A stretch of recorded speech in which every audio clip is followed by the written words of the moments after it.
जय हिंद मेरे प्यारे साथियों। तो कैसे आप लोग, उम्मीद करते हैं अच्छे होंगे और स्वस्थ होंगे। तो जैसे कि आप लोगों को पता है कि पिछले क्लास में हमारा स्वर वर्ण क्या हो गया था, संपूर्ण तरीका से समाप्त हो गया था। तो इस क्लास में क्या होगा, आज हम शुरू करेंगे व्यंजन। तो यहाँ से देखते हैं कि व्यंजन कहते किसको है। क्या है व्यंजन? व्यंजन जिन वर्णों के उच्चारण में स्वर वर्ण की सहायता लिया जाता है। क्या है? जिन वर्णों के उच्चारण में स्वर वर्ण की सहायता लिया जाता है तो उसे क्या कहते हैं हम? व्यंजन कहते हैं। क्या है? जिन वर्णों के उच्चारण में स्वर वर्ण की सहायता लिया जाए। जैसे क्या हो जाएगा, मान लो क क्या है, इसमें क प्लस अ क्या है, क प्लस अ क्या हो गया, क। इसमें क्या है, स्वर वर्ण की क्या किया जाता है, सहायता लिया जाता है, तो उसी को क्या कहते हैं हम? व्यंजन कहते हैं। व्यंजन हिंदी वर्णमाला में व्यंजन की संख्या कितना होता है? 33 होता है। हिंदी वर्णमाला में क्या होता है? व्यंजन की कुल संख्या 33 होता है। अब आगे देखते हैं कि व्यंजन के कितने भेद होते हैं। तो व्यंजन के मुख्यतः 3 भेद होता है। कितना होता है? व्यंजन के मुख्यतः 3 भेद होता है। सबसे पहला होता है स्पर्श व्यंजन, दूसरा होता है अंतःस्थ व्यंजन, और तीसरा हो जाता है ऊष्म व्यंजन। क्या हो जाता है? स्पर्श व्यंजन, अंतःस्थ व्यंजन और ऊष्म व्यंजन। मुख्य प्रकार कितना होता है? 3 होता है। देखते हैं कि स्पर्श व्यंजन कहते किसको है।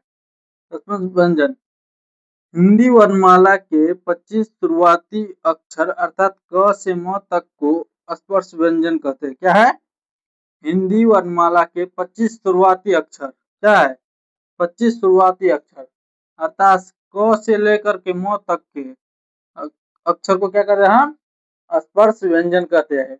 जैसे क वर्ग, च वर्ग, त वर्ग, ट वर्ग, प वर्ग। और इसी में इसका क्या है, उच्चारण स्थान है। क का उच्चारण स्थान क्या है? कंठ। जैसे बोलेंगे क, क्या होता है कंठ में? क्या होता है? कंपन होता है, तो उसी का उच्चारण स्थान क्या हो जाएगा? कंठ।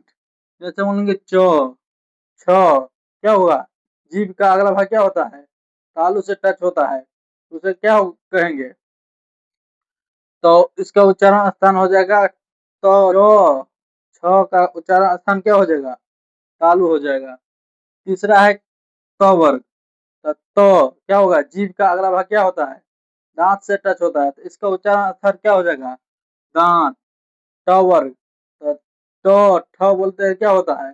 जी का अगला भाग मूर्धा से टच होता है, तो इसका उच्चारण स्थान क्या हो जाएगा? मूर्धा। जैसे बोलेंगे प, फ, ब, क्या होता है?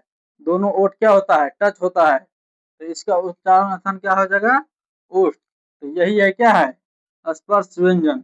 अब यहाँ पर पूछ देगा कि स्पर्श व्यंजन की कुल संख्या कितना होता है, तो इसमें क्या होगा? 5, 10, 15, 20, 25। क्या हो जाएगा? स्पर्श व्यंजन की कुल संख्या कितना हो जाएगा? 25। अगला अंतःस्थ व्यंजन किसे कहते हैं? अब अगला अंतःस्थ व्यंजन किसे कहते हैं? य, र, ल और व क्या है? अंतःस्थ व्यंजन कहते हैं। और अगला है क्या? ऊष्म व्यंजन किसे कहते हैं?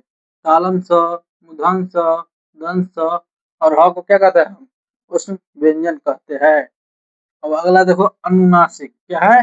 अनुनासिक जिन स्वर के उच्चारण में क्या है? जिन स्वर के उच्चारण में नाक के साथ मुख के द्वारा भी हवा निकलती है तो उसे क्या कहता है? अनुनासिक कहते हैं। क्या कहते हैं? अनुनासिक कहते हैं। जैसे जैसे क्या होता है? जैसे में हो जाएगा अंग, य, न, न और म। क्या हो जाएगा? ये हो जाएगा। और इसी को क्या कहते हैं हम? पंचमा अक्षर भी कहते हैं। क्या कहते हैं? पंचमा अक्षर। पंचमा अक्षर भी क्या कहता है? कहता है पंचमा अक्षर भी कहता है। जैसे हर वर्ग का क्या है? पांचवा अक्षर ये है, इसलिए इसे क्या कहते हैं हम? पंचमा अक्षर भी कहते हैं। अब अगला देखते हैं क्या है? अयोगवा। अयोगवा किसे कहते हैं? वे वर्ण जिनकी गिनती ना स्वर में हो और ना व्यंजन में हो उसे अयोगवा कहते हैं। किसे कहता है?